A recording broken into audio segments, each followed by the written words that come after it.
Hello, I give Boboy na may rakpam. Nahanam pumas Esorgi wapau tana bagidamag lakpiba asigidamag kathagatari. Agi prathnadi, nahag natagdi ba wapau sige mapal na, Esorbu hina nungsiba, amasung Mahakki mi aduga Mahakki singlupu hina nungsiba sini. Diba hagna nahaki na pamda nolukchaning badudi, nahag natagdi ba wapau asina. Nahag nahaki singlupta pipam thokpa nahaki commitment, amasung nahaki singlupi luchingba singi makapon pam thokpa adugi mahuti silhandigan. Aduba wapau sige mapal na. Nahaki singlupu hina nungsiba, nahaki singlupi luchingba singbu hina nungsiba, aduga kwai maru oina, Esorgi matik mangaligdamag hingba punsida chakot pa adu, eki prathanani. Ibang Mahakki wapau, taminasi.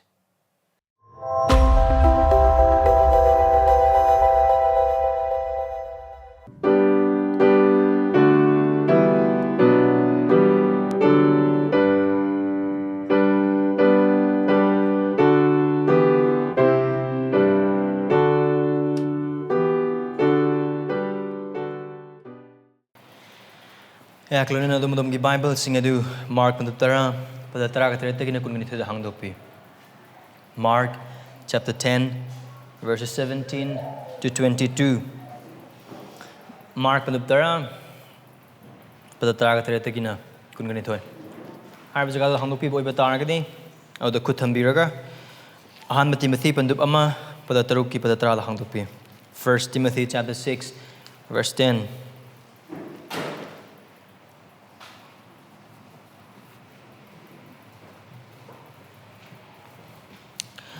Maramdi sentum da karambadi pataba pumnamak haurak phamni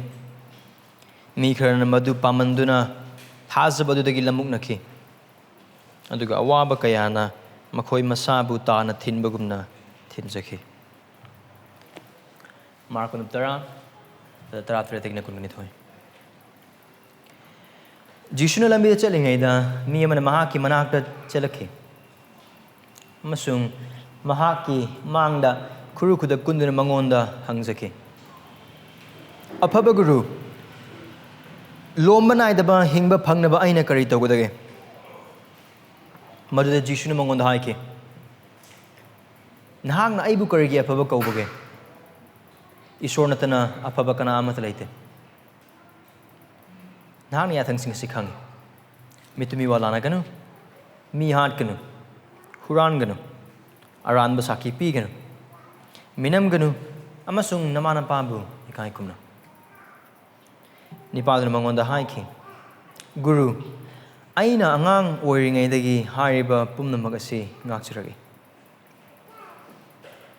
Jishuna mangonda yengduna Mahakku nungsibirame amasung mangonda haiki. Nahagna tawgadaba ama watli. Chatuna nahaki leizaba pumnamak yonthoung. Aduga sen adu lairabasingda pithokum. Adu warabadi sargada Mahakki da maglan laigani aduga laku cross adu lokatuna aigi tungil mahakna wa adu tabada mapukning wana sathoki maramdi Mahakki mar mathum yamna lerame prahana tawsi soragi matingis ipai sor tana nabgida maknakong luksana nabgida mak thamoi Kana nabgidamag to wakal na kubi pinabi. Naki wahay impana kubi wangang bi. Naki wahay impana kubi hongdok bi. Prabhu naki wahay asibu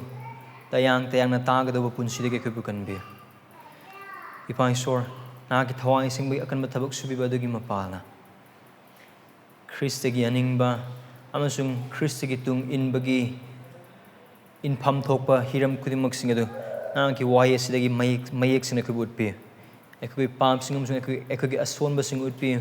aduga nahan utpi ba pam sung aswan basing adu pungning hongna ba pangal pinabi musung apam basing su pinabi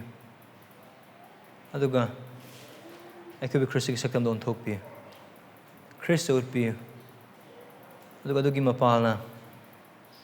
ekoi Khrista gi hena thajabiyaba sebok amoy bagi punsida ekoi semgatpi nahagna ekoi semgatpi Mahakki mingidam. Yesu Khrista ki mingini jiribani. Amen. Thajabagi now sing Christian oi bahai base ningthou Khrista ki tungin bane. Christian oi bahai base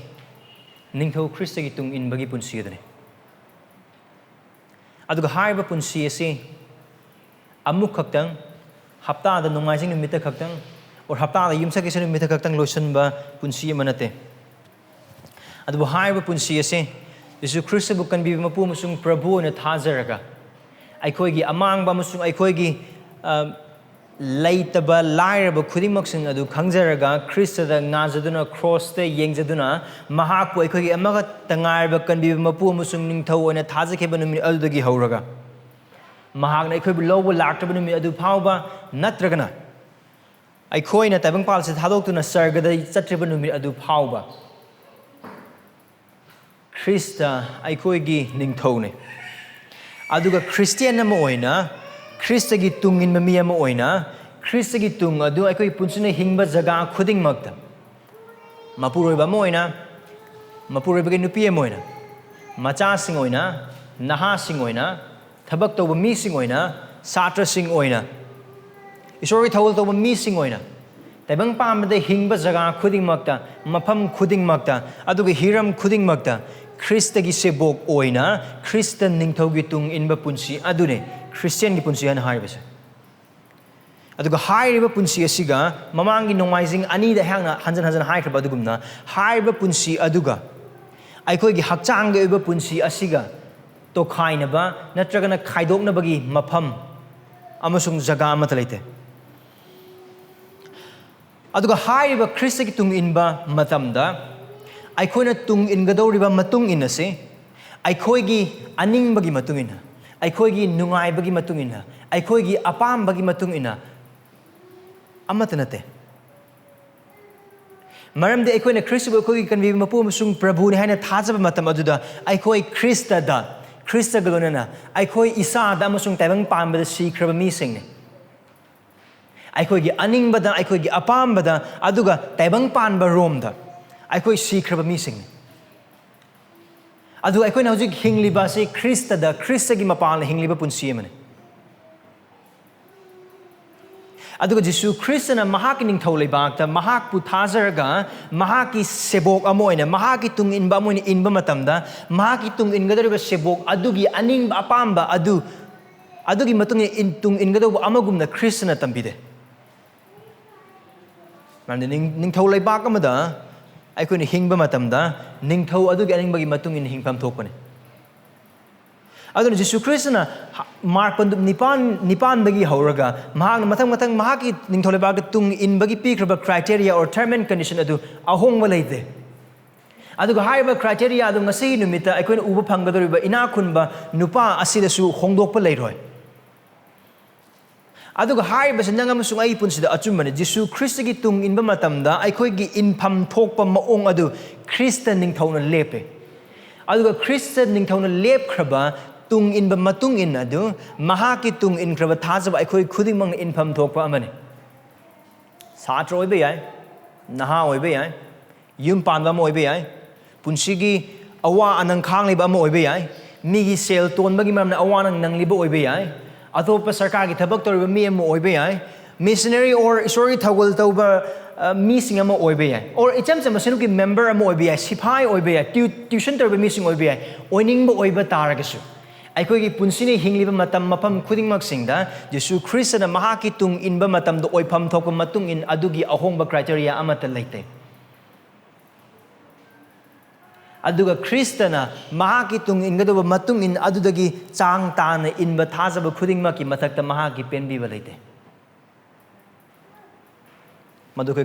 karamane khangliba no maramdi Jesu Khrista na Mahakki term and condition adu amukana aikoigi phibam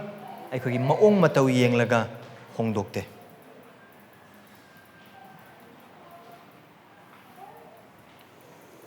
aduna ngasi gi numita aikoina yengminagadoriba jaga ase Jesu Khrista na Mahakki tung inba sebok aman matau karam haina Mahakki ningthou leibak ta Mahakki tung ingadobono haina haibadugi tambiba adugi makha tarakpa mane mamangi numasing aikoina yengminakiba adu angang apikpa angang singi mapana mahakna tambi karam haina Mahakki ningthou leibak ta changduna Mahakki mising oigadobono haibadu adu ngasi gi numita asidadi nupa amana karam nupa ina khunba naha oiba aduga luching boy, ruler oiba, naha amana, Mahakki, manakta latuna, lomana punsi hinganabagi the makta, enquired of wahang hangatana, maram tisanabagi the makta lakpa, a sengba nupa, a sengba thamoi Jisu Khrista ngon the wahang hangba lakpa, nupa, a sigimapala, Mahakki matung matokram haina ingani, amus magi sebokram haina ingadobun, oigadobun haina haiba, mayek sengna, maktai. Adu Khrista nga sige dumita tambigeder Mahakki tung inba sebok amagi punsi na oipham thokpa amasung Mahakki tung inpham thokpa matung in asigi maong sing ase mahak na tambirakpa hobadagi hona oiba achumba adugumna aruba mane maru oina eikhoigi haujiki potsak singi maning chenba samas amasung taibang panba sigi matungin eikhoigi materialistic oiba society amasung taibang panba sigi matungin Rani taibang pan basa dalay kraba kana amattana makoi bu sembi isor bu thiba leite makoi bu sembi ba mapu gi haiba inabagi wakal khan ba leite adubu karino nongam bedage numita ba phawba isor khangda ba nupa or nupi or naha amma hektana nongam bedage numita ba phawba da khan ba makoi wakal adu karidano chana ba chinjak sene ba phizol amsung leina ba yumgi matang thane potchaki oiba amsung potchake ba wakal ngaktane food to eat, clothes to wear, and house to stay.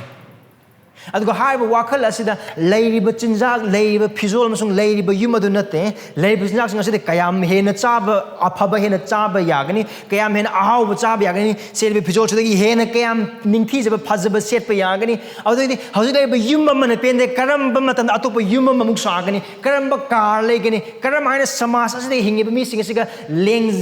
lengama na mong hingba yagani haiba wakal lon khuding mak sing adu taibang panda leikhriba mi oi khuding mak na nongan Harogana numita ba phawda khanba wakal ngaktane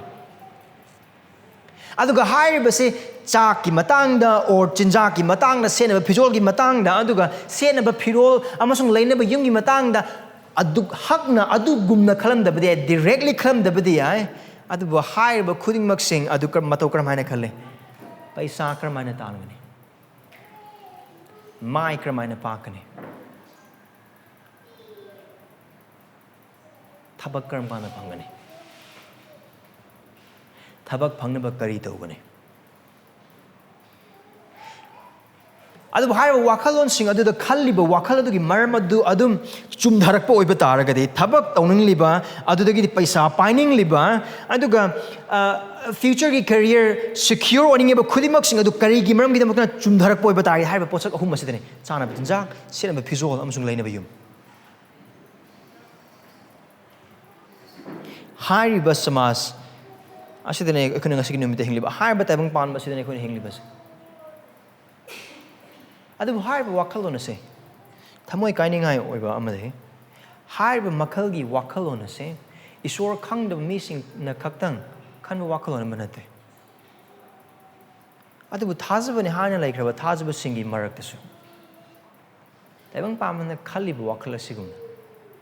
Ming tagi Christian, Ming the Christian napsa boy batargisu, Wakaldi, Isor Kang the missing a kanba, Asigum the kanba, missing, Sinup Manunda, later Vanate. I took a high with the Sinup Kudding Magda, Hiram Nattraga Amada Adum Tangnaba Pangani. To a quick gimmer, Yarmasu. I took a high with me, Kudding Moxing a sinasu. Esorgi the Makti Hingba Punsiadu. Makoina tawkraba aphaba thabak khara aduna atopa makoigi aningba thunganaba hingliba punsi mahing aduga khal olaga adum hingba punsi mahing hingi khara tawrdi yare khara illadi yare khara katladi yare khara yawrdi yare khara mateng pangkradi yare adubu haiba da pungkaw kautholiba se kaino haina hai boiba targati aikhoi asi aikhoi gi oidre Khrista gi igi mapan aikhoi bu taibang pan badagi ma ki sakhi gi damakta pap lom dam sung taibang pan da siba golona aikhoi bu lomana da punsi du pibi reba missing haiba waklon pura kauthoga aduga haiba lombana da aran ku ma aikhoi gi damakta pibi ba adu ma ki ama khakta ngai ba machanu pa su Khrista du pibi raga Khrista na Mahakki amak pa yaw da pa yaw da punsi adu aikhoi gi damakta kathok piraga aikhoi bu kanbina ba gi damakta pithok gi bina pukaw kaw thok laga pelhan ga do bu isor pelhan ga do bu ningthou Khrista du pelhan ba gi mahuta taibang pan ba hakchang ye pam ba amasung aningba adu pelhan baduna maru oibagumna khanba thajabasing leite banate aduga hai ba tabang pan bagi chatna lonchat asigi wakhal lon de hingba chatna lonchat asigi matung ina chatpa thajaba ne haina haikraba mising adugi punsi adu hai ba adu da pungning hongna adum leithaki poiba target ekon ahan mati mati panu turuki pada tarada pankraba adugumna makhoi thawai yamna yauna pungning yamna changna singlupta thaudang yamna yana hodorak mi oi amadi oibe yai adu makhoi gi loslak punsi adu de nungsiringa amsung kudong thininga oi mong dum loisal aduga haiba tabang pan bagi chan ba chinjak sen ba phije amsung leina ba yum asina maram orakanda lanthum amsung paisa amsung pangal gi apam khuding mak sing asina maram orga sinu ki luching ba kaya marum amsung thogal dagi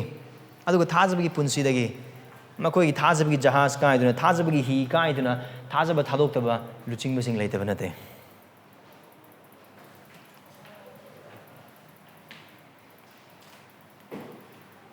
haiba sa achumba mane aduga haiba achumba sa tabang pan ba chume aduga singlup tasu thajaba singi punsi dasu chume aduna ngasi jaga asina amung na honan jesu christ na mahaki se boxing adu tambi matamda aduga maroin haiba nupa asda mahakna bhap ta haning ba sigi mapan ai khoida mahaki mato karam haina christ mato karam haina tamduna Khrista ki tung karam haina ingadobuno haina haiba dugi atopa mit phamma Khrista na tambibani maruina thajaba moina lanthumda amasung paisa da karam mit makoi thamgani aduga thajaba moina aikhoina tawkraba amasung tawriba afaba thabak sing asigi matangda karamba mit pham adu thambaga loina Khrista ki tung ingadobuno haina haibadu Yesu Khrista na ngasigi jaga asidi ki tambibe khona uba phangani akai makhatana wapawsa changdri mamangda haiba jaga se pamba matamda eikhoigi wakhalna lana thajagadu mafam amakagle aduga adu desini now haiba naha nupa se inakum nupane paisa paiba nupane aduga jesu christ na makhatana tamtharaka tambiraka do basi desum adu isorni abi oiba target mathangi nongmasing ne ko yengmine gani ase ko tab matamda inakun nupa ma jesu christ na haiba na maram oraga asigi numinding asida tambiri basidi inakun bagini aidi laira bane aidi paisa yamna leijadi aduna aigi matang de yaw da bugumna khanba oiba taragadi ngasi christ na tambiri ba ase aikoi lana thada basing ogani inakun basing khaktangi oiba adubu laira basing yaw da bugumna khanba oiba taragadi nate Khrista na tambiriba khudimok sing ase lair ba musung ina khun ba thajaba ani maktani maramdi la ina khun bagi problem se mahaki tungi punsigi da makta thajaba se mahaki lanthum adu dane adu lair ba sing nasu lanthum da thajada ba natte lanthum da thajai adu leitriba lanthum da adu leitriba lanthum da thajaba ne kadar karamaina phangani haina haiba wakhal adu da mahaki thajaba adu paisa da amusung lanthum adu da hena yeng aduna ina khunbo ogera lair bo ogera lanthum madang lakpa matam da animak se thajai kari da lanthum da paisa da aduna chale na sing krishna tambiriba ase nang amusung aigi da maktani paisagi phibam da amusung im manungi oiba phibam da tongan tongan ma jaga sing tongan tongan pham sing de laram ba yai kharabuna atop imung de khara phaba du kharabuna atop imung de khara sonthaba adubu krishna da ngasigi numinta ma ki tung inena ba da maktam bire ba matam bi ase nang amusung aigi da maktan ai khoi loina makki da maktani aduna ngasigi jaga ase de khoina khangmina ga do mapum mo waro adu de ase Esorgi ningthou leibak ase pot pumnamak thadoktuna Khrista khaktada thajaduna Mahakki tung illibasing adu khaktagini asi mapum oiba waro adu ngasigi numida ikona tamina ga dori amukana Esorgi ningthou leibak ase kari dama ko Esorgi ningthou leibak maramdi jesu Khrista na tambiri base Mahakki ningthou leibak ki matang dane Mahakki ningthou leibak ta Mahakki ningthou leibak ki mi oigadoriba amasung hoi mi oiba amasung oigadoriba mi sing adugi matang dane aduna Esorgi ningthou leibak ase pot pumnamak thadoktuna Khrista khaktada thajaduna Mahakki tung illibasing adu khaktagini The kingdom of God is for those who give up everything and follow Christ by trusting in Him alone. Adu ehang na haijagraba adugumna ngasigi jaga ase Jesu Khrista na tambiba haukraba marina mark pandup nipan gi pada kunthra ga mari dagina kunthra ga nipan aduga mark pandup mapan gi pada kunthra ga humdoi dagina kunthra taret phauba tambikraba adugi hena pakthok chawthokna hena manung changna tamlakpa jaga amane aduga haiba jaga se ekhoina mathi pandu taraga mapanda aduga luk pandu taraga nipanda uba phangi aduga mathi masung lukna record toba jaga wari adudagi di mark na record toba jaga asena hena paksal aduna yengse verse 17 aduda harbase probably Jesus Christ na angang sing aduba bor pibi raba matung aduda mahak na yum adudagi thokna nabagi damakta chatlingai matang aduda oramba yai Jesus na lambi chatlingai asida nupa maklai mi maklai now hai mafam se mark di mi makhain hai aduba mathi pandu taraga mapan aduga luk pan tarani pan ubu phangboy bata phangbagi matungina harba nupa se ina khunba aduga naha ne aduga mahagase luchingba amasuni probably Pharisee singi marakta luchingba oiba amane aduga harba nupa asina Jesus Christ gi matangda Jesus Christ gi manakta chelakpa matamda akoina verse 17 se paba matamda Pharisee singum aduga akoina hojik phawda markta ukraba Pharisee singa aduga sasri oja singum na mahak oide adu khoi asida yengminas mi amana Jesus Christ gi manakta chelakhi amasung mahaki mangna khuru khuda kundur mangonda hangjaki afaba guru lomba naidaba hingba phangnaba aina kari tawgadage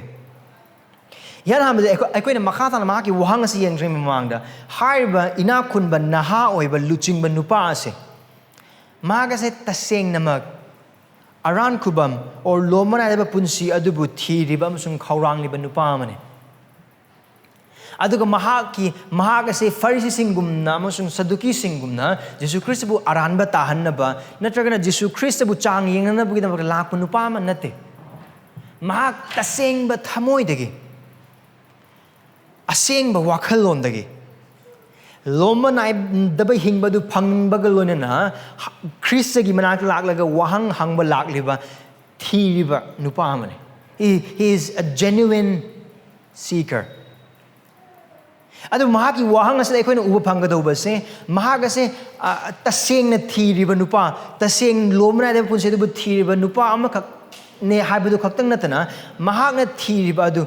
apangba maongna du khangdaba maongna thiriba nupa amana haibadu su yam mayek sena khangba ngame adu haibadu ekhoina makata na park matam yam mayek sengani wahang asla yengse mahana Khrista da kawbi makaubi ase afaba guru adu mahana Khrista gi mahana lak maongna ga mahana khuru khudak kunduna harbase icham chamna wahai da mahaki thamoi gi oiba posture nate adubu tasengna bang nupa san prabab chela ga Jesus Christ ma khuru khuda kullaga ma Christ ngona yengkhacha kan ma hangba wahang ne afaba guru lomna da bihingba phangna ba ina kari tawdage na kanaguma mioi ama yektana kone lambi de chalengei matamda prabab chela ga marup or tamo or iche or indon or indom jana hanga kan aina Jesus Christ bu phangjana bu gidam ta kari to bu mathau ta dona haina hanga ku matamda ai bu pahum kari hoini ai bu an hasu hara ne adu ai ko mi du ko phaminaraga apu wa paw song na bidam de tharang tawni maramdi Jesus Christ na tambikraba lomna ba punsi amasung mag ningthou leibak changna bagi matang asida ai Jesus Christ khangningi ai aran khubam phangningi haina haiba wakhal aduga loina church sa lakpa aduga thawoina church sirakpa mi aduki matik tange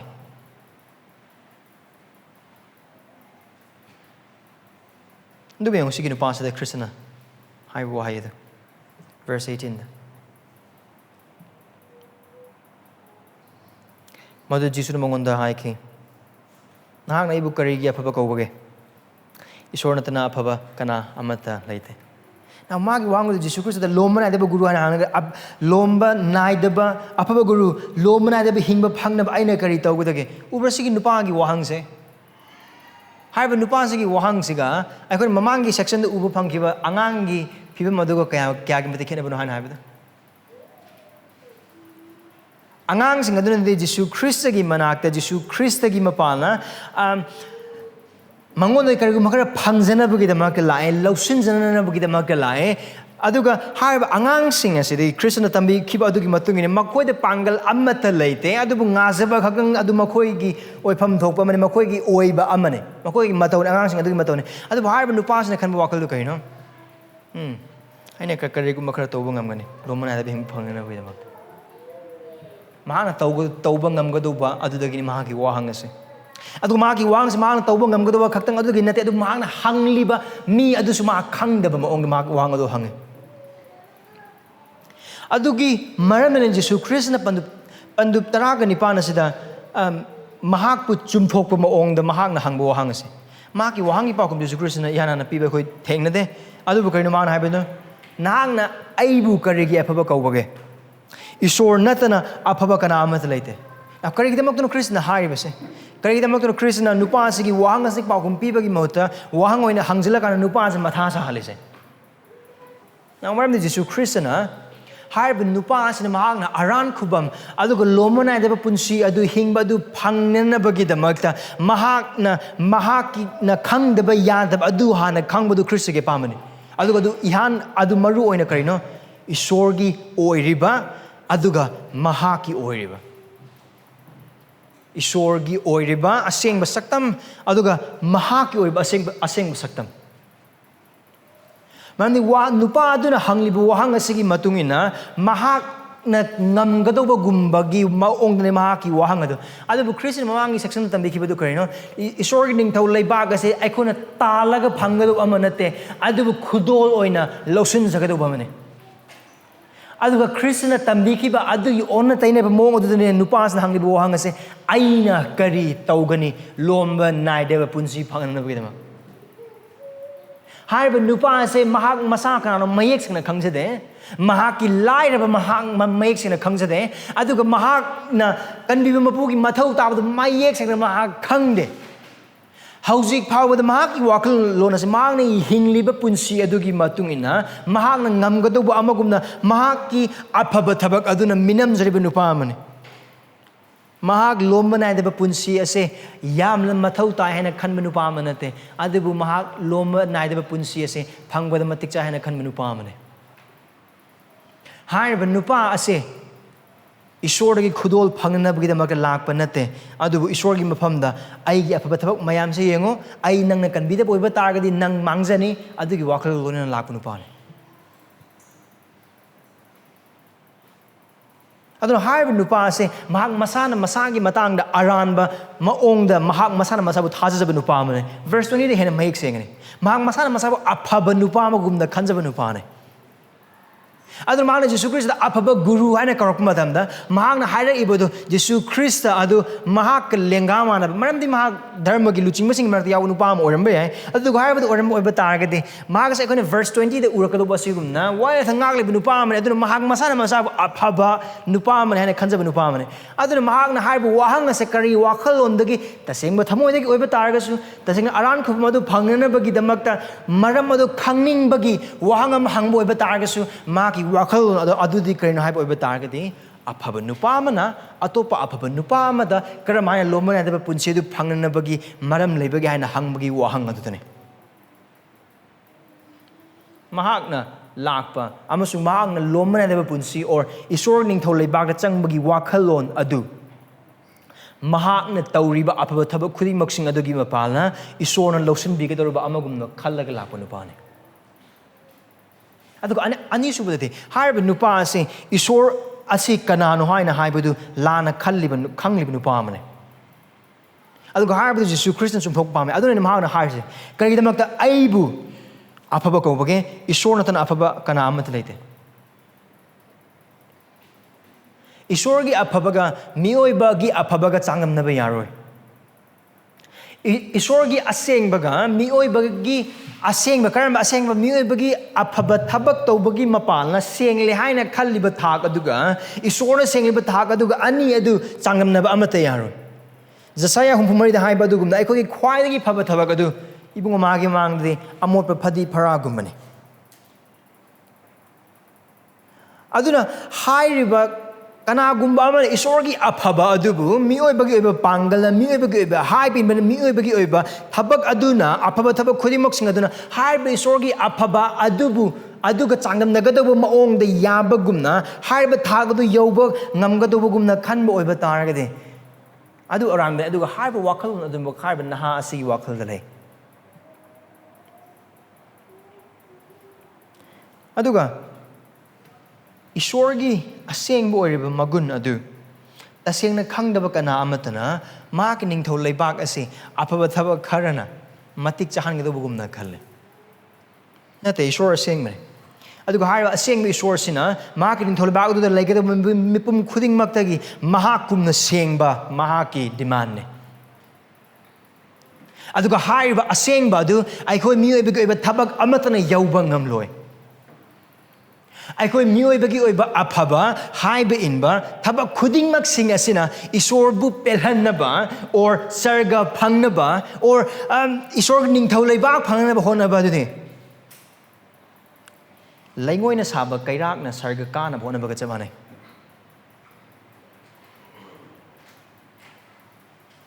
aduga haiba maongi oiba lana thajaba amasung lana khangbudo haiba nupa asida lei aduga ahumsubudade haiba nupa asina Khrista kanano mek chumna khangde karimo mahakna Khrista se kanano haina khanglambo oiba taragadi mahak guru hana kristu koromloi aduga mahakna afaba guru hana korom matamda mahakna kauriba ase kanano mayek jana khanglambo oiba taragadi mahakna hangadoriba wahang asi phawbada mahak tin yotharakanda hanglamgada wahang amane maramdi kari gumba mahakna Khrista ase Esor or Esor ni haina mahakna tasengna khanglaga mahakna thajaraga mahakna mangonda aran khubamgi damakta wahang hanglam oiba taragade Khrista na mangonda hairakadori wahai khudingmak sing ase chingnaba leitana latnaba leitana thajaba nupa mahak oramgadobane aduga haibadu oideba ko makes na khangi verse 22 da mahak Khrista ase Esor amasung kanbiba mapu natana Mahakka thak manaba guru amagumna khalle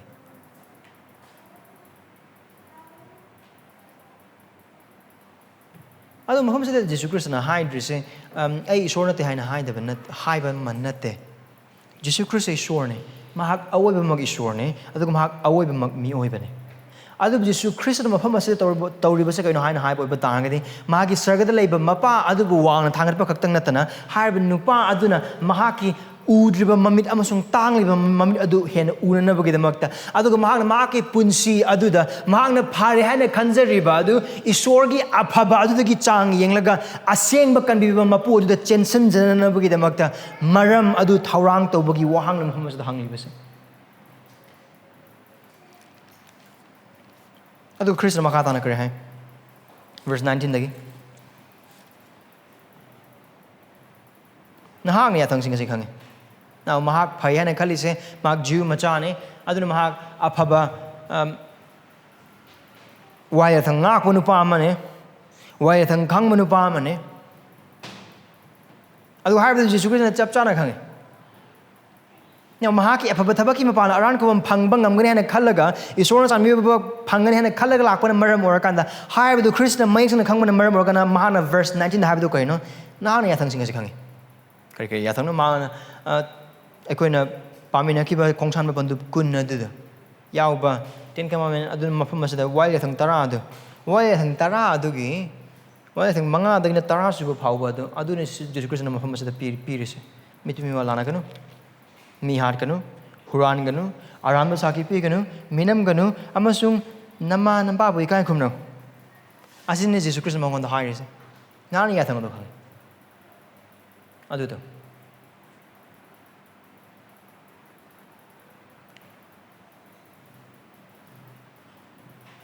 Khrista na hangliba wahang ase nupa asina haiba wahang asigi matang do wakhal tawjaraga mahaki thawai oiba punsi adu tasengna bhap tana bagidamaktane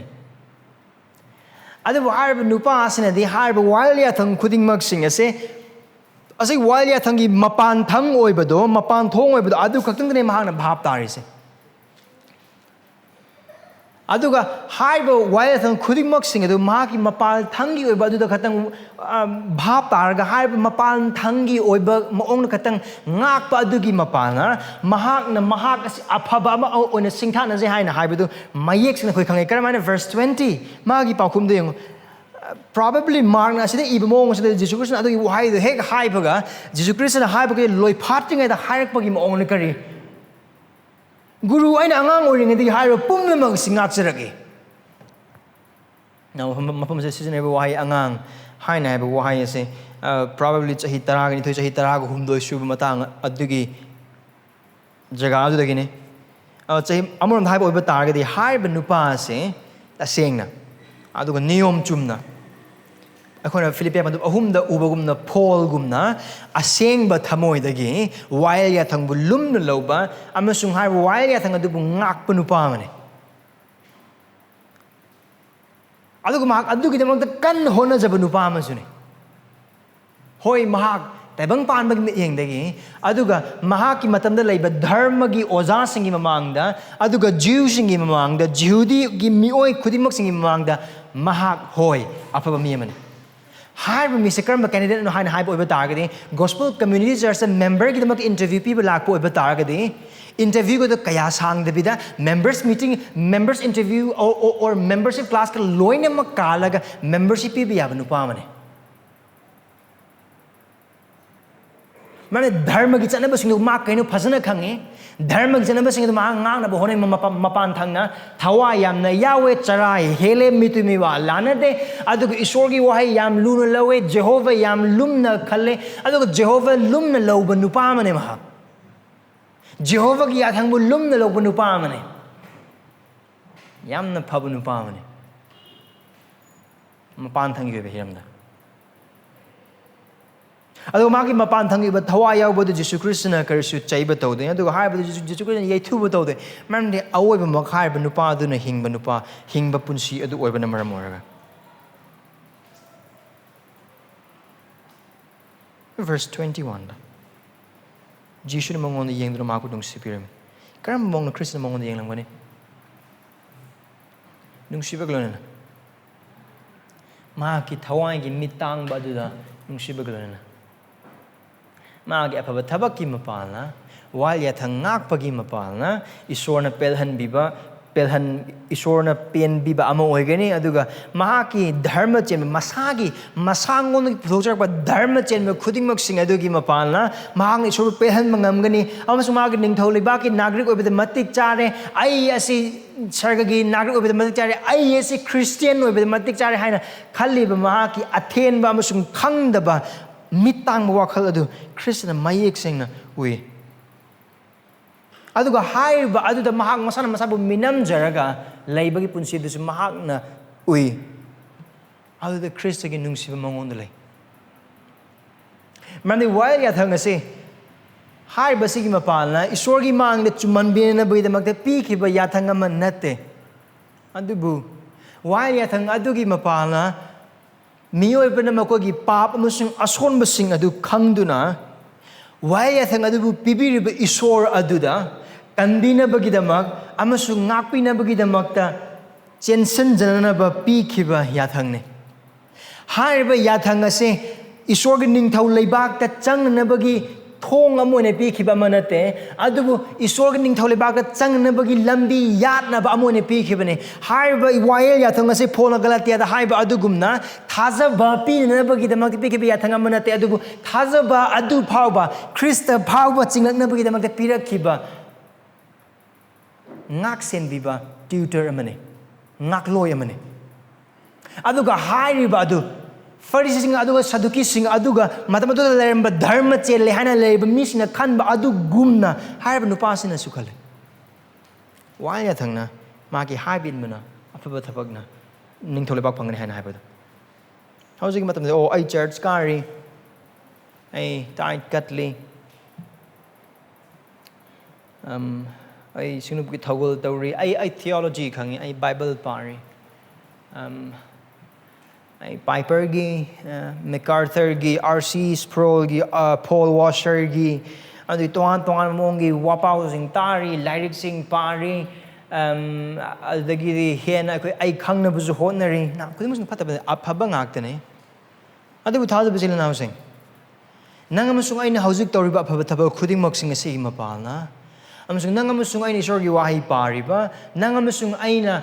Prathana toriba nangamusung na sinlub asida thogol toriba nangamusung ay na sinlub asiki member amo ni hingliba nangamusung ay na Esorgi matang hena khang na bohon riba Bible pabagi mapana lyric sing pabagi mapana thajabasing punbe yawbagi mapana Bible nei ba khuding maksing se yawbagi mapana oiba khuding maksing asina nangamusung ay se Esorgi ningthou leibak asida changba matik charba or haiba tabak sigi mapana aikhoi se isor na pinbi ba amagum na khanbo iba targadi nang amasung aina khalibu wakhal do aranba wakhal ne adu ko tawriba thabak khudingmak sing asina maram orakan aikhoi isa na isabu ningthou leibak ki matik chaba mi amoina khanjaba oiba targadi adu aranba ne thad bujil housing Christian amagi punsidagi isor bu hena khangna ba hona ba Esorgi yathang adubu hena inna ba hona ba adu ma bu khangna ba gi damak magi wahai pa ba haijaba thajaba single loina ba singlup ta saruk ya ba singlup thajabi ya member ma oiba adu Jesus Christ ki tung thajabi an inba khudingmak singa se Christian amana tawpham thokpa amane oipham thokpa amane adu bu harba khudingmak sing adu tawbagi thoidok hendok pa maramdi ibungo mahak na ikhu mahak ningthou leibak ta kanbiduna thambirabagi maramnane Mahakpu nungsibagi, mahakpu thagatningbagi, mahakpu hena khangningbagi, aduga mahaki matik mangal ki damak hena hingningbagi maram. Haiba sigi maram nattaba saga khudingmak singna nang amasung aigi apaba thabak sing amasung haiba inba adu inba oiba targade adu aranba wakhalone.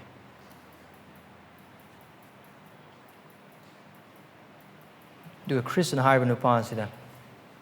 Yathang khuding maksing adu inba ngamloi haina haiba matung adu yung man haiba haida nana tawgodo ba mawatli ting nupa yam excited oram ngani asi phawde maram di mak loini ma khange sebo karmana oigidinu khange singlup ki member karmana oigidinu haiba khange khoi matam da haiba oiba targadi singlup ki thajabagi waral phasana ma khange singlup ki covenant ma khange ama wale oh karino de adu wakal go na taram ni ma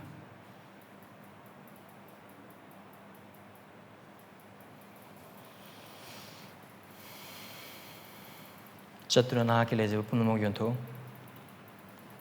adu ko sel adu live bus ne pitho andu warabadi sargata na hakite muklan laikani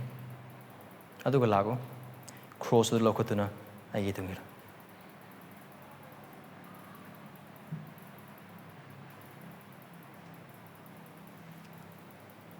thadu bijna say Bible khangbana amane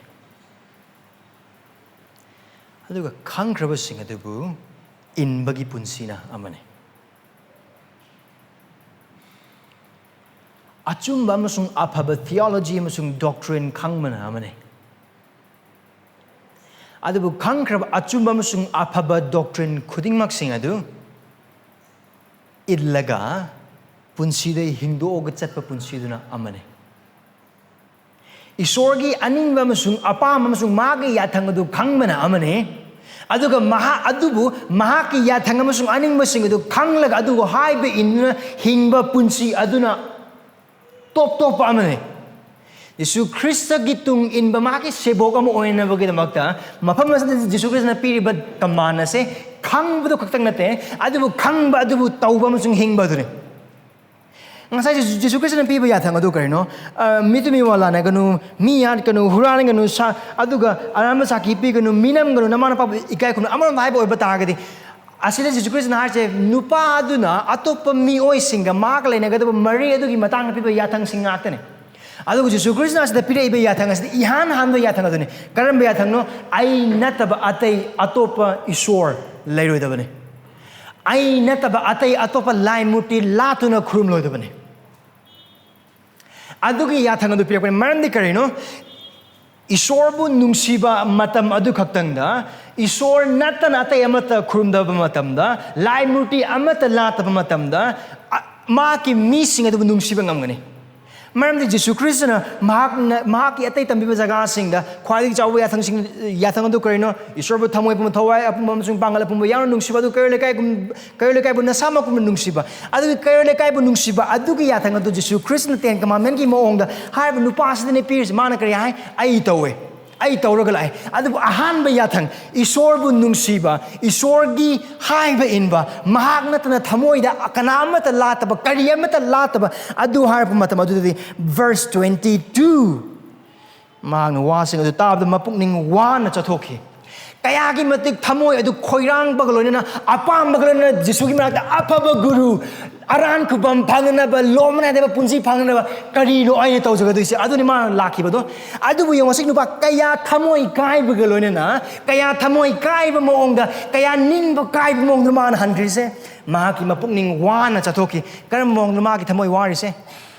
mafam asida sisinaba wa Jesu Khrista Getsemani da prathna tawba matamda Mahakki thamoi wa ba mawa kari Esorga Mahakki marakta Esor mangon haidakadu Mahakki marang kaiba pap amasung papi sing mathak leiba Mahakki asaw basing adugi asaw du thakadawbadugi adugi awaba du chamana ba maongdane amram dimar hairse keno adura adudi harkino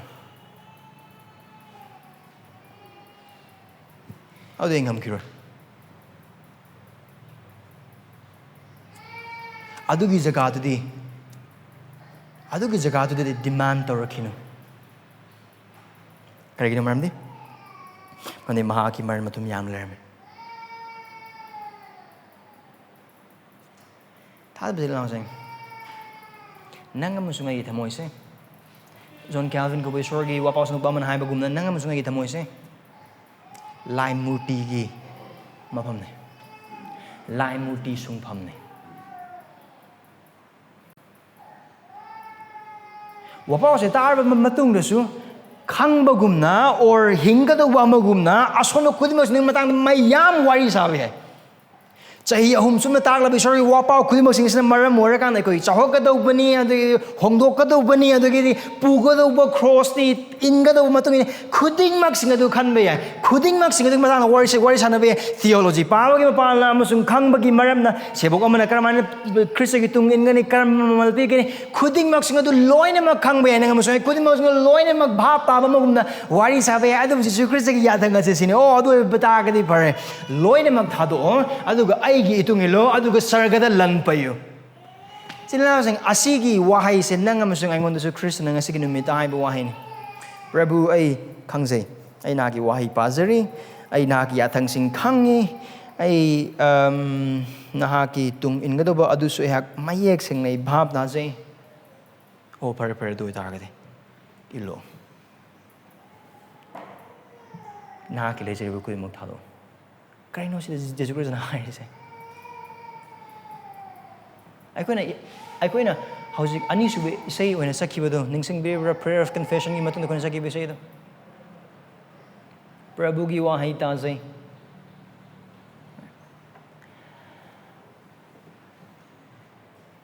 Nahaki pangal yamna sole haizo aingon de yengzo ai hak nang gi pumnamak ne thadabjil na sing nangam sungai na adugi sei do mikup khari ma na sakiba matamda adugi sei do koi thajablo na sakibra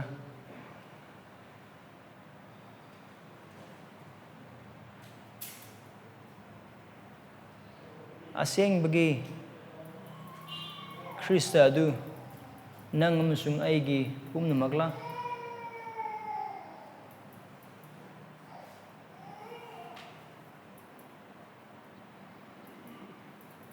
Jesu Khrista na Mahakki tungin Mahakki sebok amuna nangam sung aingon dagi mahang na hangliba yathang na sesine hai piriba yathang na sesine nahaki thamoi de leiba khuding maksing ai nataba pot khuding maksing punsigi oiba pandam sing oigera lanthum gi matang do oigera paisa oigera kari nanggi matam oigera hiram khuding maksing do loina mak langtho loina mak pitho aduga haiba khudimmak singada thadokpagi mapala aigi tungil cross puraga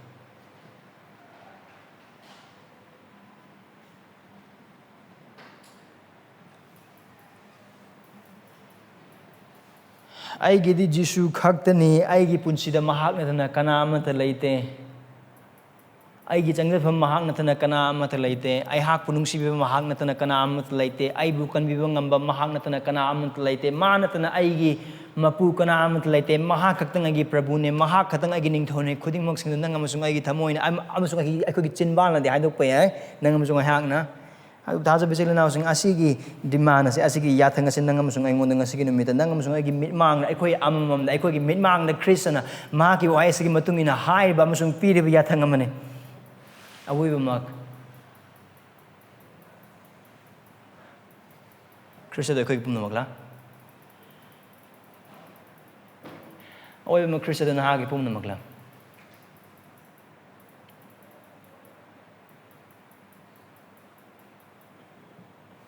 Amni Jesu Khrista na Mahakki tung inba matam na Mahakki tung ingadaro khudingmak sing dagi mahak na piba yathang ase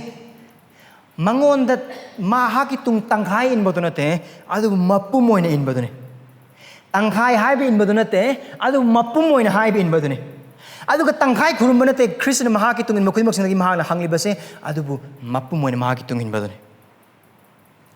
aduga Khrista na mafam asida piriba pot khudingmak hiram khudingmak thadoktuna taibang pandage hiram khudingmak singa je thadoktuna Mahakki matung illo haina haiba yathang ase thadabi ichilena sung nangamasung aigi harauba lauthoknaba nangamasung aigi nungaiba lauthoknaba gidamakta nate amasung nangamasung aingonda Mahakki afaba Mahakki thaujal Mahakki chanbi haiba adu taseng na mahau tangbagolona sargada lanpaiba thajaba amasung asengba harauba asengba mapung phaba nungaiba du kaino haibado khanganaba gidamakta piba yathangni Jesu Khrista mafam asida piriba yathang ase aikoi kanbiba mapuda asengba harauba adu phangjanaba gidamakta hangdokpa thong amane See, this demand to give up everything that is worldly is a demand to trust in Him with total surrender.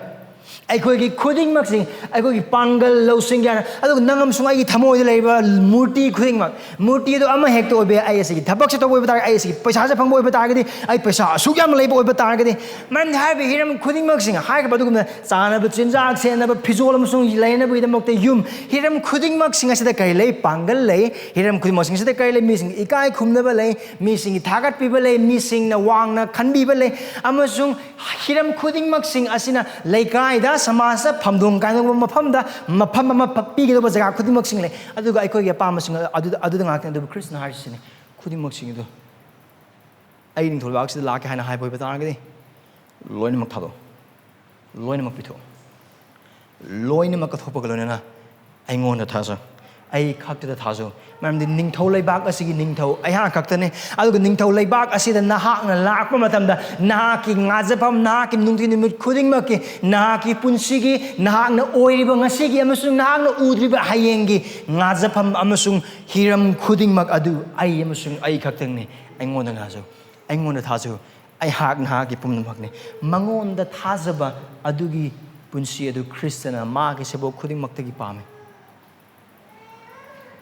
Khrista sin nangamusung ay gumbanate nangamusung ay di missing ay koy da makoy awat pa niringay matik hengalak pa matamda ay koy warak pa matam singlay aduga ay koy thamoi kairak pa matam singlay aduga ay koy da nimali pa missing aduga ay koy punsi se khaidok na ba hona pa matam singlay aduga Khrista di adu gumbanate Khrista di Mahakki missing mangon dagi nizaba musung ngazabi hiram khuding magsing aduda mangon da wat pa laitna pibi na ba hiram sing loy na maklay Mahakki ningthou leibakta Mahakki matik mangal oigidaba maong di hingba matamda thadu jil nausing ngasigi numita Krishna nangamusung aingon da Mahakki tung inanaba piriba yathang ase laina logum se kawgum se nahak amusung nangamusung aingon da leiriba matam nangamusung aingon da leiriba marup sing nangamusung aingon da leiriba losing amusung pangal sing nangamusung aingon da leiriba lantum sing yamba yamdaba kari amattana tana hiram khudingmak sing adu haiba thajabagi mahutta isana isabu yasadana haiba khudingmak sing adu Esorgi ningthou leibak ki da mak ka thokpa galona pithokpa galona sargada lan paikhatuna Mahakki tungin badu Khrista ke pamane maramdi hair badu Khrista na Mahakki tung inba sing dagi piba yathangni Mahakki ningthou leibakta leigadoba Mahakki missing na piba Mahakki yathangni adu kana verse 20 du ubadu guna ansigi nupasna du pamde oi Aihaki lantu sinin numa aigi lantum asin nattana. Aigi lejiriba khudimok singse pithokpa nattaba atei khaido hairo ai tauge. Adubu aigi lantum pithokodobagi matang harpoi batargadi. Ai atop marama thige. Harba nupa si mahakna lomana deba punsi adugi thongban adu lepna lomana deba amang bodu chat nupa mane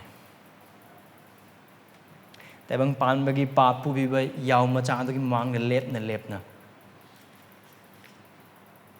Mahakki pap adugi damakta kanbina ba thajaki deba nupa mane harba nupa si Singh yana kerju kanbigana Mahakka phangba ne aduga eikhoigi wakhalon karamba wakhalon adubu haiba wakhalon right sidi kamaina oiba yadina loina pitho asengba Jesu Khrista ki tungin ba oiba tarangadi loina pitho loina mo yontho hairana adu jina na sing eikhoigi thamoi se kaino haiba aduga mato adugum khanba eikhoigi marak yaw oiba taragadi oithokadra ne na khanba mising yaw oiba taragadi haiba thamoi do kaidagi lakuna haina haiba oiba taragadi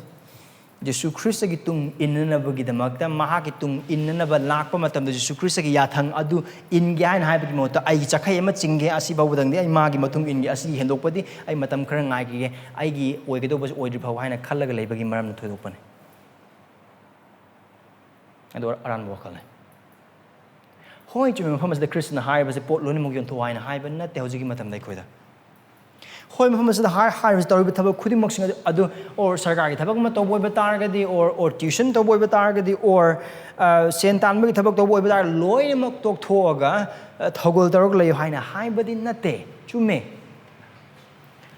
adu lei haiduna Isor Khrista ki tung inba matamda komthokna tung inba yagadobugumna khanba oiba targadi adu ki thamoi da pap ki thamoi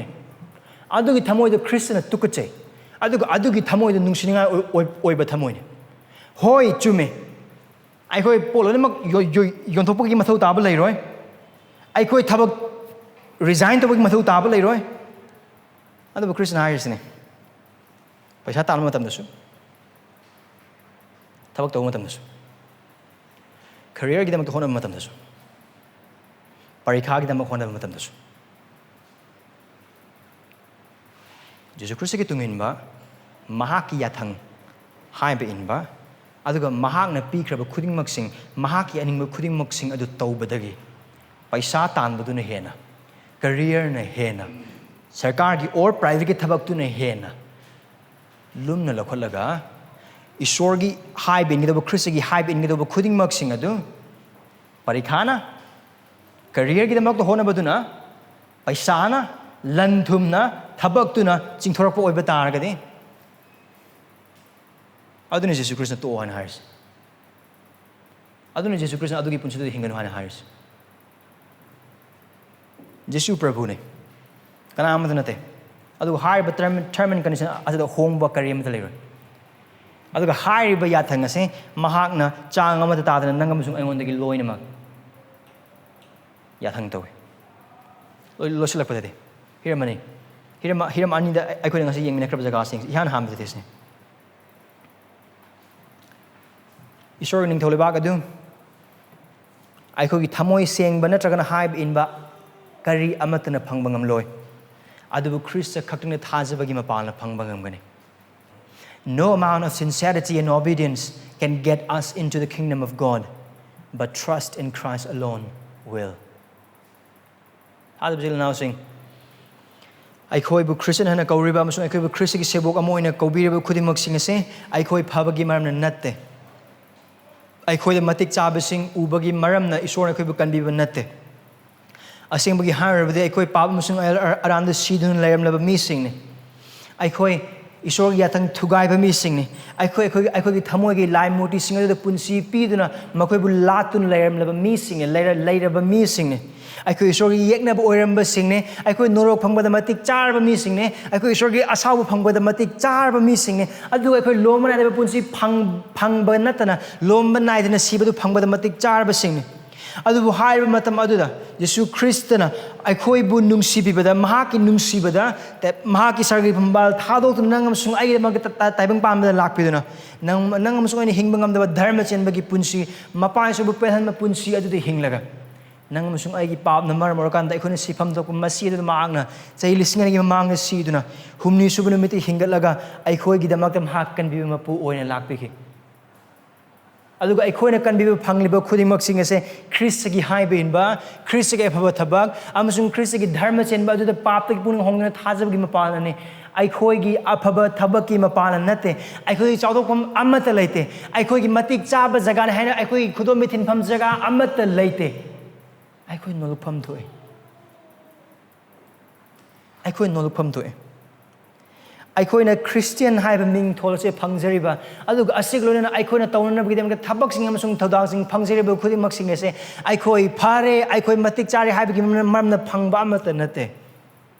aduba aikhoida thojal upi bagi maramna phanghan biraba singaktane nagam sung ayak nolukpada Khrista gi haiba sing asibu mangona thajabaglona inba mi sing adu oiribra nattraga Khrista se ko aran khum gi damak ma thau ta ba amasung adubu hinglakado punsi gi damak te ai thokpa ma tawgi haina khan bagalona na hoi prabhu nangi nangna budi hai adubu ai thabak ama phangdru phaudi ai sigi nupi ji phangdru phaudi ai sigi paisa se phangdru phaudi ai sigi sendon se kokdru phaudi ai sigi jaga se mi yaudru phaudi ai nangna haiba khum khum tawba ngamgiroi nangna bhap tagani haina ai khalli adugi moong du da hingba punsi du nangam sungai hingbra akon punsi da napal gi punsi ne aduga isorna napal tawbu singbu pamde amde ko gi sordi nolukpa singda asomba pangalda mahaki haiba induna mahaki tung induna cross puduna chatliba thajaba sing adugi manaka nakna leibiba isorne isor adugi matik wangi adubu mahaki mangda nolukpa musung nemba musung non thaba singi manakta khwadagi nakna lei koi marta Khrista bu khangda marup sing yaure na ke pa thaba kari matana na ki oiriba matana na ang nei sorning tholi bak se changba ngamloi adoga phangsu phangloi Khrista da thajabiyu and the Mahakki is shown Tabir Krava, Papi Singh Papi Kanbiba Mapuni. Nahak Papini. Adu Nahak ki quality Apabataka do Pap Nathan a Karim Madanate. Nahak Esorgi saw from the Matic Charm Mimani. Nasigim the Naki Papi Pung Hogna Khrista Thajabiyu. Khrista Lakbi.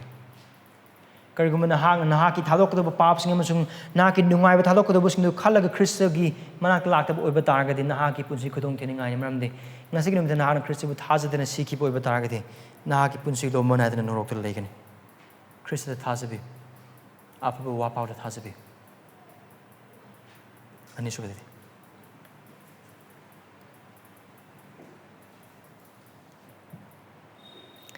Khrista khaktada Thajabiyu. Maramdi Mahakki lomba naidaba achetpa tangdang badulai. Trust in Christ alone, for no amount of wealth can give you eternal security. Jonah Thazab Singh adu iba matam da han ba Johan pandub ahumda tebang palam sunga sigmun leiba pochingbu nungsiganu ramni tebang palam sunga sigmun nung leiba pochingbu nungsiba du mapagi nungsiba du leite ramni tebang palam sunga sigmun leiba apam khudimak sing du mangsilakli adu Esorgi haiba inba sing adu khaktang lomba naitaba oigani Thazab Singh now sing kayam toina hanjin tar ba jagano du mada adu kayam toina langphai chat bananga sunga ipunsino Karigman nangam sungai Yesu Khrista da aikogi punsi kudimo sing se kathok jabolona Prabhu aigi punsi apumba hawbudagina loiba phawa nahaki hena kathok jaraga aikogi punsi hingbo oiba taragadi thada bisil naw sing nangam sungai ngasi hingliba Khrista da thajabagi punsi sida achauba ahongba nangam sungai uroidra karigumba nang amasung aina aikhoigi lomba naidaba saphaba eternal security adugidamakta aikhoigi tauba ngamba aikhoigi lanthum paisa amasung aikhoigi izat amasung sanman amasung napal amasung mingchet khudingmak singada thajabagi mahutta Khrista da khaktang loinamak langkhacharaga loinamak langthokcharaga mahaki cross ki makhong aduda mahaki pambum khadu langsanjab mi ama oiba taragadi nang amasung aina ngasigi numita Khrista gi tung inliba minus da ahongba oikedra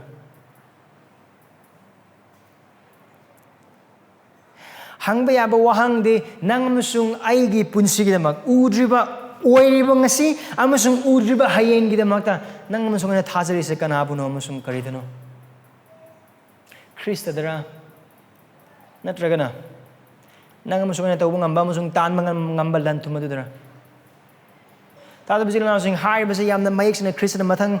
Mahakki tambirakne adubu yamna mayek sena si khangse aikhoi mapu ama khaktangi minai oiba ngamgado mi singni aikhoi mapu anigi minai oiba amata ngamloi lanthum taibang pa aduga Khrista animaki minai oiminaba ngamloi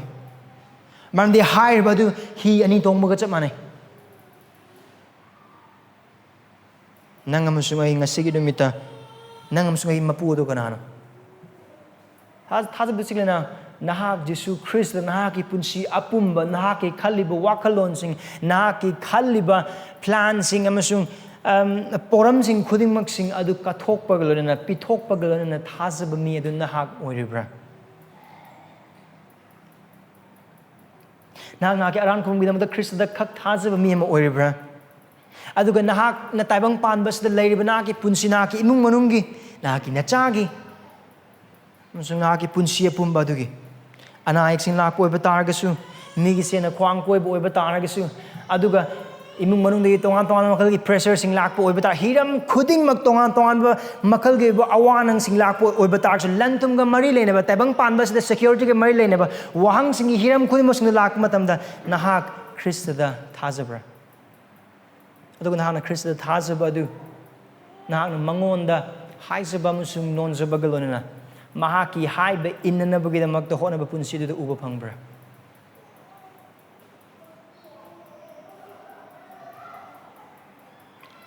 natragana Khrista piribi athangse lumalehana khanbra nahak Khrista piribi athangse henmalehana khanbra nahak natragana Khrista khalibi athangse Mahak khaktangidamagta khallaga aikhoigida kya khanbidrabagumna nahak khanbra karigumba adugumna khanba mising aikhoigi marak yaw boiba taragadi cross yengbiyu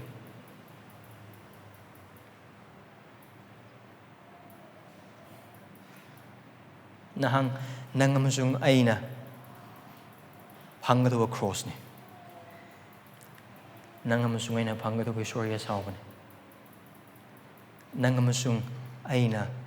phanggaduba akibagi loma naidaba sibani aduga nang amasung aigi tawba ngamba kari amattana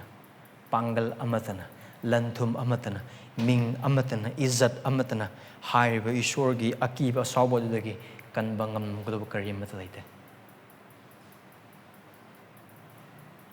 aduga cross yankiba Khrista adu yengbi karsuna taba nang amasung aigi damakta ikaiba khudingmak khangdana masada phi machiram phawa thongdana asengba Esordagi mapum oiba asaba khudingmak sina thaktuna sikhiba Khrista du yengbi thadabasila nausing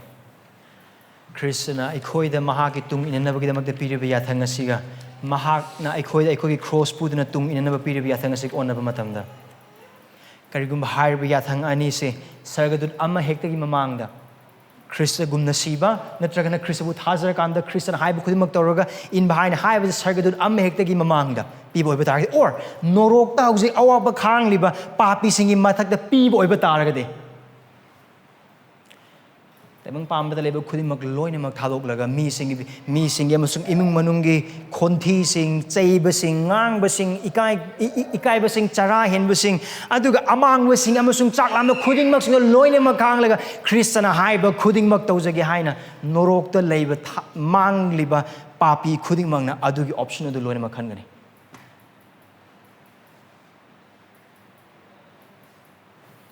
Khrista gi yathang ase lumna lose hoi ekhoi sole adubu hoi Khrista mahak pangal kale Khrista ni yathang piba matamda mahak na piba yathang khudingma mahaki thaujal amasung mahaki minung siglone na piba yathang ngaktane wahang se Khrista na mateng pangbigidran natte wahang se nang amasung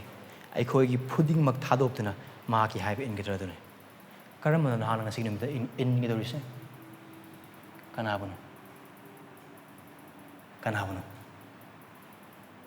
Khrista ra nattraga taibang pandra Khrista ra nattraga taibang panna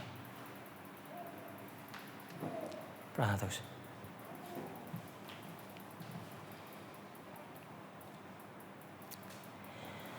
ipa eikhoida taubimal khangbagi punsida chakodhanbi maramdi bungon haki ningthou leibak ase Khrista eikhoigi damakta pibiramdaba oiba targadi Prabhu eikhoigi oiriba amattana phangba ngamloi adubu nahana eikhoida lemna nachanupa adubu pithokpiduna pinabire nahak ningthou leibak asibu lemna phangjaraba nacha amoina eikhoina hingjariba nongmagi panmi pal asida taubimal khangbagi punsi mahing adu hingdu kheba chakodhanbi Prabhu eikhoigi pangal na phangdaba nahak ningthou leibak asida eikhoina hingba matamda Khrista ngonda ngajarga hingba punsi adu kheba chakodhanbi Prabhu Khrista gi yathang ase innanabgidamak nahana eikhoida pangal khudingmak minungsi amasung thaujal khudingmak pinabir haiba eikoi khangi adubu ipa eikhoigi langphei chatkanba thamoi asina taibang panbagi turai iraising amasung awa anangsing asi tatna yengbagi mapalna Prabhu nahakna taubiba khudingmaksing achouba potlum achouba thabak adu loisanbikraba thabak aduda ipa eikoi ukhraba oirabasu aduda thajabagi mahutta ipa isor eikoi hek nahaki pangal adubu latnabasing oi aduga haibada eikhoina hingba punsida nahaki haiba indaba punsi aduda eikoi hek hingi Prabhu eikhoigi pap kokpi haki pap kokpi aduga eikhoiba tambiyu haiba inba asengba nolukpa aduga asengba Khrista gi tung inba sebok ama oibagi punsi adu eikhoiba hingbada mateng pangbi Prabhu nahaki wahaising asina piriba yathangsing asida eikoi ahoba thiraga eikhoigi atanbada amasung taubimal khangnaba punsi hingaduba pap aduga eikhoiba kanbi adubu nahaki yathang khudingmaksing ase nahaki yathang amoina chumna amakpa amata yaudana nahaki nanai amasung sebok amoina lausunjaduna hingba matamda eikoi mateng pangbi Ipa Iswar eikhoigi thamoi bena lumhanbi nahaki mingidamak Yesu Khrista gi mingini jibane Amen